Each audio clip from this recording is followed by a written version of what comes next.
பச்சை பயிர் வாங்கி ரொம்ப நாளாகிடுச்சு. இதில் வந்து குழம்பு வைக்கலான்னு சொல்லிட்டு பண்ணலான்னு இருந்தேன். ஃபஸ்ட் டைம் வந்து இதில் குழம்பு ட்ரை பண்ணுறேன். ஒரு 4, 3 வீடியோ பார்த்துட்டு தான் நான் ட்ரை பண்ணவே ஆரம்பித்தேன். பச்சை பயிரில் வந்து நிறைய வண்டு இருந்தது. அதெல்லாம் புடச்சிட்டு கடாயில் கொட்டி ஒரு 2 நிமிஷம் வந்து அடுப்பை வந்து லோ ஃப்ளேம்லேயே வச்சுட்டு நல்லா வறுத்து எடுத்துக்கிட்டேன். வறுத்தோம்னா அதில் இருக்க வண்டு எல்லாம் மறுபடியும் வந்துடும். மறுபடியும் வந்து புடச்சிட்டு பருப்பை வந்து ஆற வச்சிடலாம். ஆற வச்சுட்டு தேவையான அளவுக்கு மட்டும் இப்போ எடுத்து யூஸ் பண்ணிக்கிறேன். 1½ கப் அளவுக்கு வந்து சிறுபருப்பு 1½ கப் அளவுக்கு வந்து பாசிப்பருப்பு எடுத்துக்கிட்டேன். அதை நல்லா 3 வாட்டி தண்ணி ஊற்றி நல்லா வாஷ் பண்ணி எடுத்துக்கிறேன்.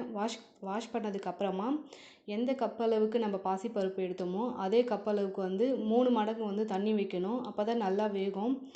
இது வந்து நைட்டு ஊற வைக்காமல் வந்து நான் செய்கிறதுனால எப்படி வரும்னு நினச்சேன். பட் நல்லா வந்திருந்தது. சைடில் வந்து அப்படியே இட்லி வந்து ஒரு பக்கம் ஊற்றி வச்சாச்சு.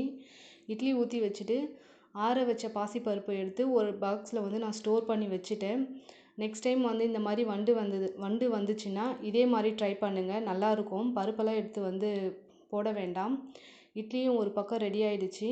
இட்லி எடுத்து வச்சுட்டு பாசிப்பருப்பு குழம்புக்கு வந்து தக்காளி வெங்காயம் வந்து ரெடி பண்ணலான்னு சொல்லிட்டு 2 வெங்காயம் 3 தக்காளி எடுத்துக்கிட்டேன். வெங்காயம் கம்மி பண்ணிவிட்டு தக்காளி கொஞ்சம் எக்ஸ்ட்ரா எடுத்துக்கிட்டோம்னா அந்த புளிப்பு டேஸ்ட்டோடு நல்லாயிருக்கும். பாசிப்பருப்பு வந்து நல்லா வெந்து வந்திருந்தது. நான் எதிர்பார்க்கல. நைட்டு வந்து ஊற வச்சு செய்யலைன்னு சொல்லிட்டு கொஞ்சம் யோசித்தேன். பட் நல்லா வந்திருந்தது. தாளிப்புக்கு வந்து ஒரு கடாயில் எண்ணெய் ஊற்றிட்டு கொஞ்சமாக கடுகு, சோம்பு போட்டுட்டு கட் பண்ணி வச்ச வெங்காயம், கருவேப்பிலை போட்டு நல்லா வதக்கி எடுத்துக்கலாம். அது கூட வந்து ஒரே ஒரு பச்சை மிளகாய் சேர்த்துக்கலாம் காரத்துக்கு. வெங்காயம் வந்து நல்லா கோல்டன் கலர் வந்ததுக்கப்புறமா 2 ஸ்பூன் வந்து இஞ்சி பூண்டு பேஸ்ட்டு சேர்த்து வதக்கலாம். கட் பண்ணி வச்ச தக்காளி கூட 1 ஸ்பூன் வந்து உப்பு சேர்த்து நல்லா வதக்கணுன்னா தக்காளி வந்து சீக்கிரமாக நல்லா குழஞ்சி வந்துடும்.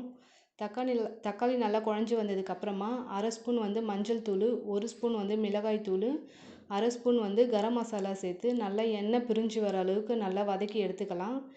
எண்ணெய் பிரிஞ்சு வந்ததுக்கப்புறமா நம்ம வேக வச்சு எடுத்த பாசிப்பருப்பை வந்து இது கூட சேர்த்துக்கலாம். பாசிப்பருப்பு கூட வந்து தண்ணி கம்மியாக தான் இருக்கும். தண்ணி வேணுன்றவங்க வந்து அந்த குழம்புக்கு ஏற்ற மாதிரி வந்து தண்ணி சேர்த்துக்கலாம். நான் வந்து தண்ணி வந்து கொஞ்சமாக தான் வச்சுருக்கேன். நல்லா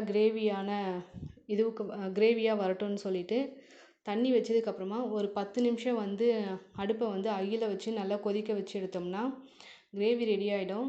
லாஸ்ட்டாக வந்து கொத்தமல்லி இலையை தூவி இறக்கணும்னா பச்சை பயிறு குழம்பு ரெடி. இதுக்கு சைட் டிஷ் வந்து இட்லி, சப்பாத்தி, தோசை, ரைஸ் கூட சேர்த்து சாப்பிட்லாம். ரொம்ப சூப்பராக இருக்கும். ஃபஸ்ட் டைம் வந்து ட்ரை பண்ணேன், எப்படி இருக்குமோன்னு நினச்சேன். நல்லா சூப்பராக வந்திருந்தது.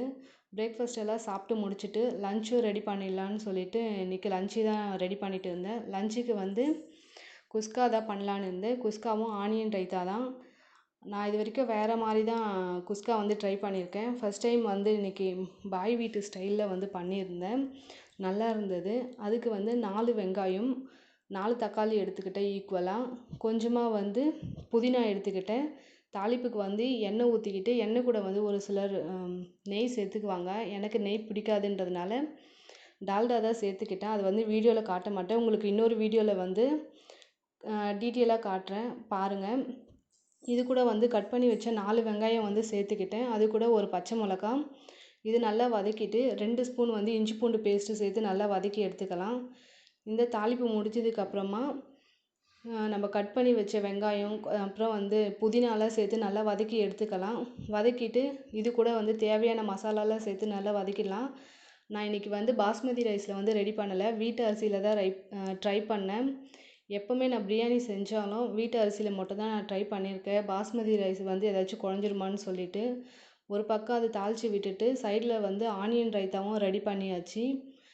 அப்புறமா ப்ரெஷர் குக்கர் வந்து எடுத்துகிட்டு நான் எதிர்பார்த்த அளவுக்கு ரொம்ப சூப்பராக வந்திருந்தது. குஸ்கா வந்து நல்லா இருந்தது, ரொம்ப சூப்பராக.